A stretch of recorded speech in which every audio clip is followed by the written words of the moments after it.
work on, programs, the gym that you're from. Can you kind of give people a background of yourself? Yeah, a strength and conditioning coach, physical preparation specialist. I've owned my own facility for about 11 years. I've been with American Top Team for 11 years, coached for 5 years there. Just recently left to start up my new facility in Boca Raton, Florida, with Mo Vaughn. You guys know who Mo Vaughn is, ex-baseball player. Um, so we started up our own 10,000 square foot facility there, where I'm working with all athletes, not just MMA, boxing, judo. I have football players that come in, lacrosse, baseball, again, um, track and field, soccer. So we're really, broadening our spectrum of athlete, working with every athlete under the sun right now. As far as my programs go online, I do sell a lot of programs that you can get virtually. So if you go to my website, darustrong.com, I have a ton of programs, from a bodyweight program all the way to an MMA-based program, boxing, judo, jiu-jitsu, list goes on and on with that one. So if you go to my website, you can check out all those programs. I also have a mentorship program for all coaches that want to learn my methods and principles. So I'm constantly busy. I'm constantly trying to put out quality content, give people information that they need to be better. As far as my gyms go, I do have one in Boca Raton, and I have another one in Port St. Lucie, Florida, both in the South Florida region. If you do want to come out, let me know. And I'm available. You can probably reach me at my Instagram, Daru Strong, at Daru Strong. So that's it for now. That's it, huh? You got a lot going on, man. I had Dean Thomas on not too long ago when the pandemic first started, and I said this was a huge opportunity for the UFC, for MMA, because it seemed like it was the only sport at the time actually going on. I know Dana White was pushing for it. Then we had the UFC event, UFC 249, and I'm like, this is a huge opportunity for mixed martial arts, because now you're getting people who may not have watched it before that are going to watch it because it's the only sport available. And he's like, absolutely. So when you have a card like UFC 249, which took off, do you share those same type of beliefs where you're starting to notice more people are tuning in just because of what's going on around the world?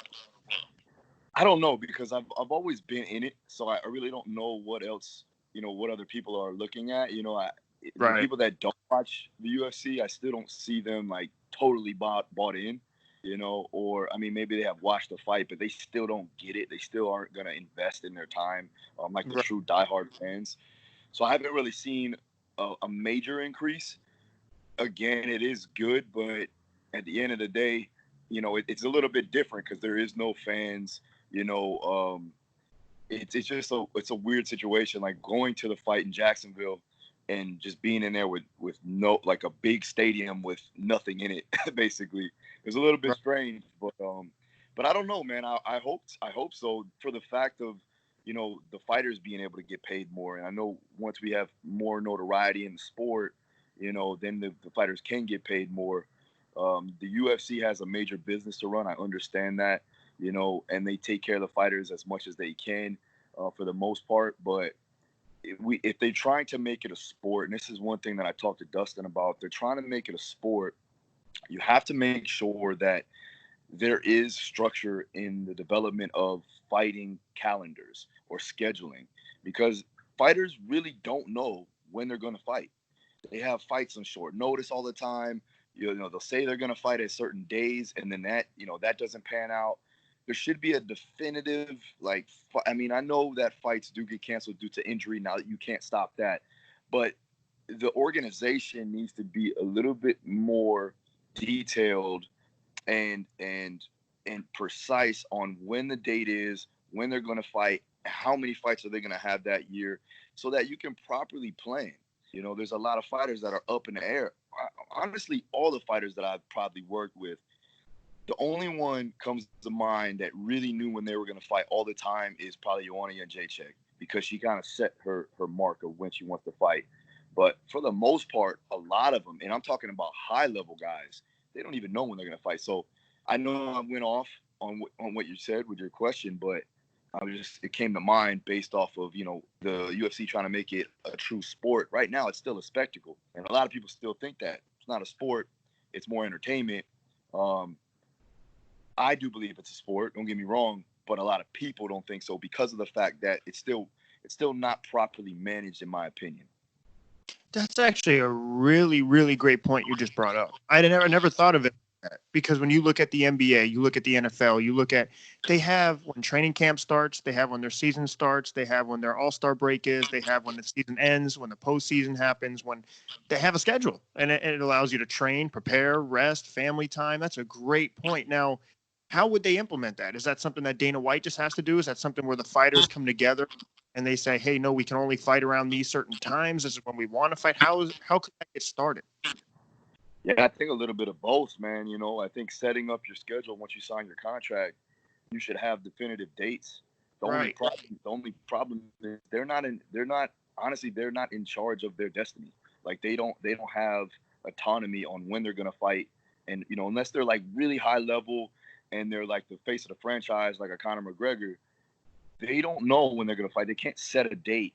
They can only tell people, you know, they can only tell the matchmakers and Dana, all right, I want to fight in this month, but that still may not happen. You know what I mean? I've had plenty of guys in the UFC, in the top 10, even in the top 5, that still didn't know when they were going to fight till, until sometimes even 6 weeks, 4 weeks out. And now it's even worse because of the virus. A lot of things are getting postponed and cut, so there's a lot there.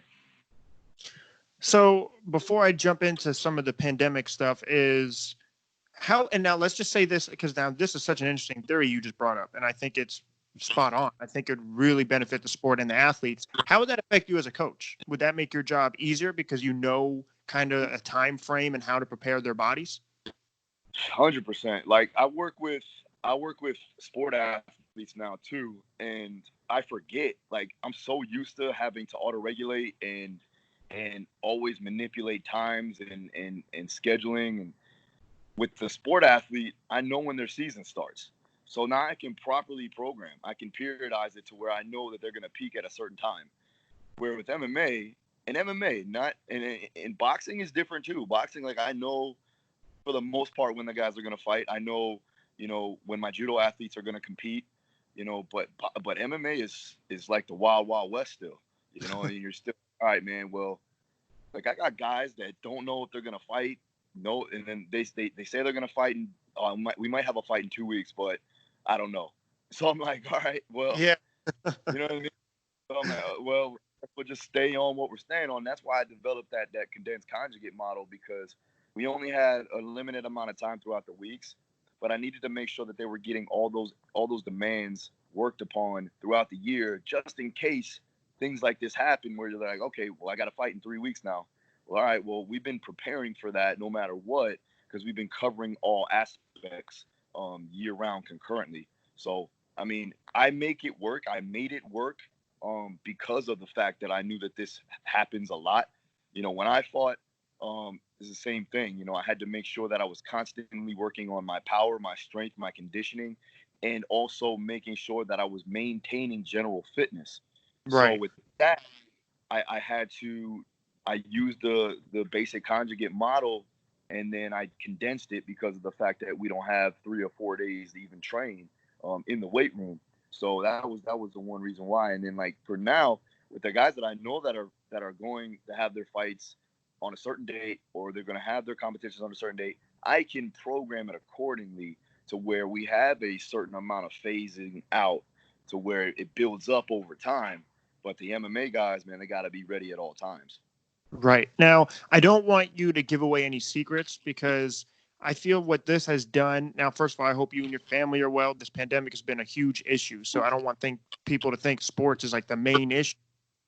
This is a very serious thing that's going on, and I hope everyone is safe. But for you, going back into training, how is that? It has to be an interesting adjustment, right? Because I know they talk about the social distancing, or I just feel like it's separated the people who are prepared and do their job every day to the people who kind of improvise a lot. And I feel like you're one of those guys who plan. You're one of those people who are strategic, calculated. So I feel like people like you separate yourselves from other coaches or people who prepare all the time, LeBron James, When the season returns, he's going to be ready to go because he takes care of his priorities all the time, year round. So what is that adjustment like for you? Or did you have to switch up some drills, some different tactics?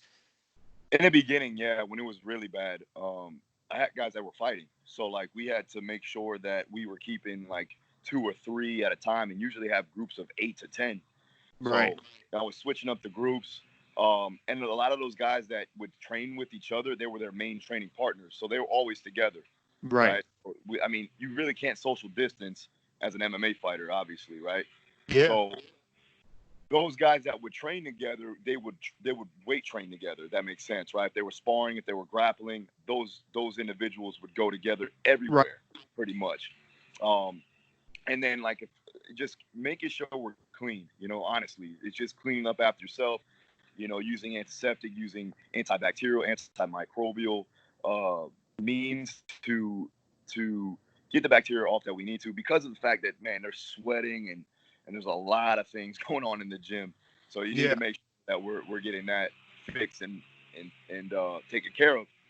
But from like the social distancing part of, like, with teams, we make sure that we have stations now. Each station has a specific exercise or modality that they're going to work on, and then they can move to the next station, almost as if we were running like a boot camp, but more for sport and exercise, for athletic performance. But now, since these guys have been together for a minute now, we're able to train a little bit more regular than how we used to. But in the beginning, yeah, it was a little bit more difficult to keep them spaced out for the most part. And honestly, I didn't really train the teams then. We're really just starting now because of the fact that we wanted to stay safe.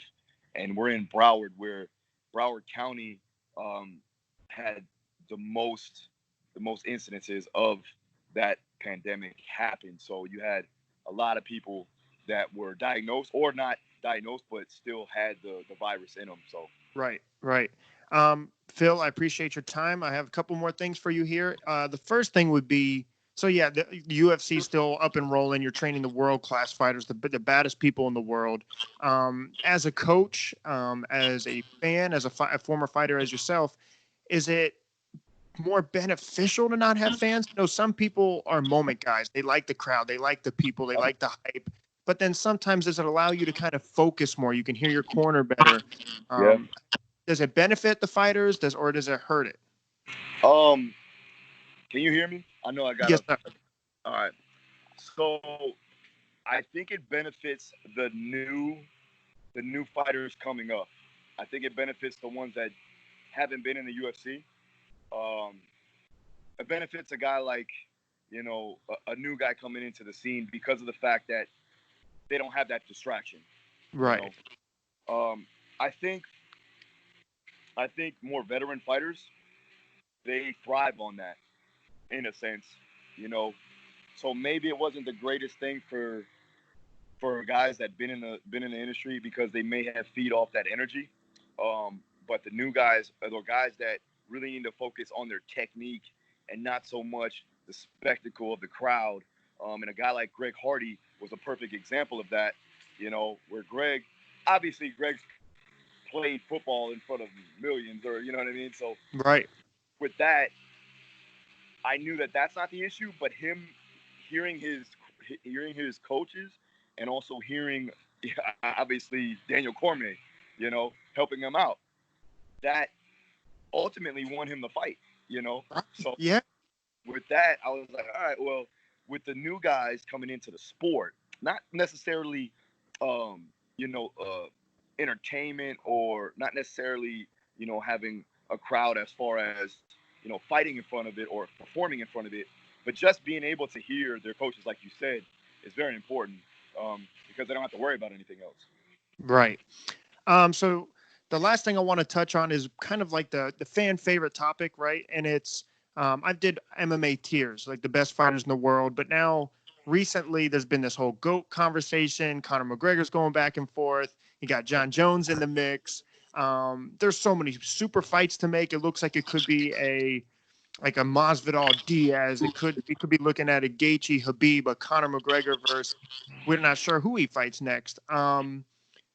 in your mind, in your opinion, is there a solidified GOAT in MMA? Is it that, okay, number one is John Jones, or it's Anderson, or it's GSP, or this, or it's kind of just up for debate? Because when we do it with every sport, Michael LeBron, or you think of Tom Brady, who is it for MMA? That's tough to say, man, because there's so many moving parts. There's so many details that make a great fighter.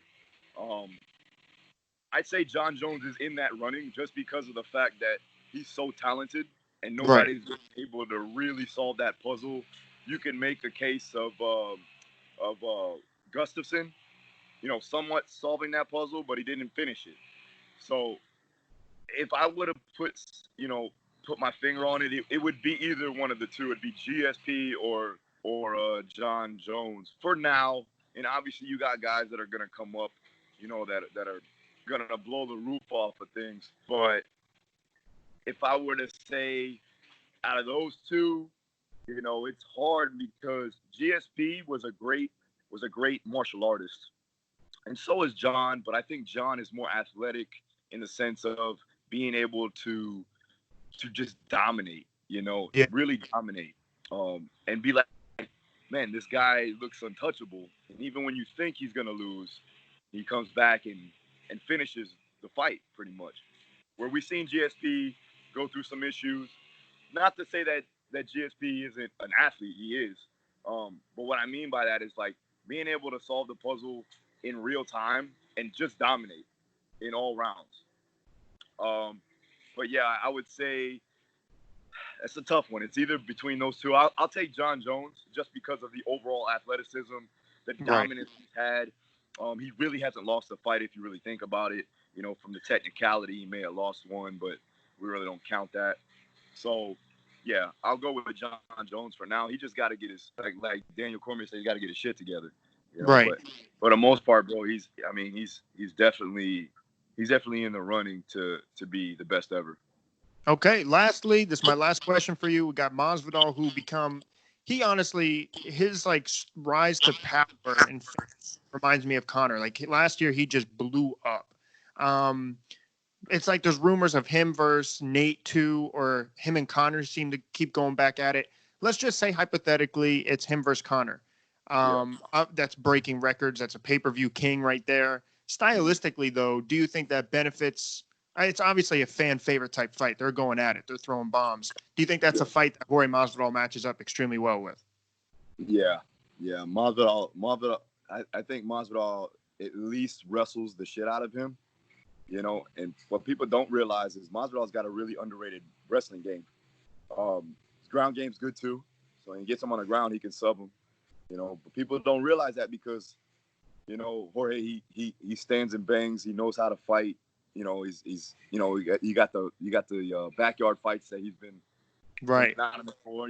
But I think that if it comes down to it, Masvidal will be smart and possibly probably take him down and finish him from there. But I mean, if it stands up, Masvidal's a big guy. He's a big dude.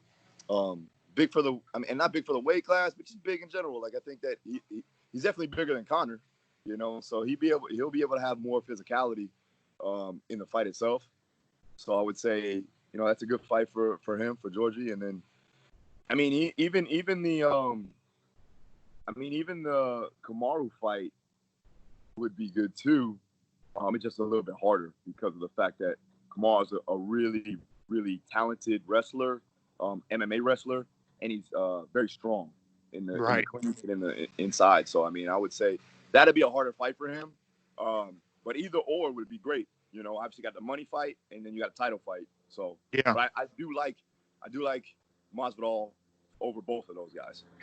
All right. Well, that's fair enough. Phil, it's an absolute pleasure as always. Lastly, where can people check you out, get in contact, your programs, and then I'll let you go. All right. Yeah. So my website, darustrong.com, and you can follow me on Twitter and Instagram at darustrong. Awesome. Phil Daru, thank you. You're always welcome to come on the podcast. When that fight gets booked, I'm probably going to ask you to come on and we'll break it down. Let's do it.